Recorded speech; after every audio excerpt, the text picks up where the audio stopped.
Schrödinger Hat is an amazing international open source community. They maintain several projects on GitHub, they're members of the Linux Foundation Europe, they also host some in-person events, such as the Open Source Day I attended to in Florence, Italy last month. Their most successful project is Image Go North.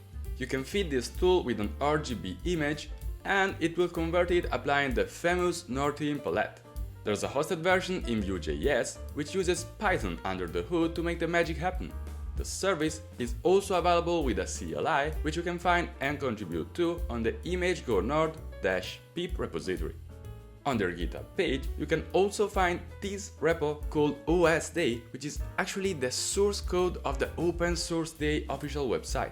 In the true open source spirit, everyone had the chance to contribute to the event's main page, and I submitted a couple pull requests which I'm really proud of. Speaking of the Open Source Day, this is the biggest event organized by the Schrödinger Hat community. The past edition took place a month ago in the beautiful Florence in Italy. To give you an idea of how cool it has been, the in-person participants were around 400, and look at the speakers! I was there and believe me, I enjoyed every single talk.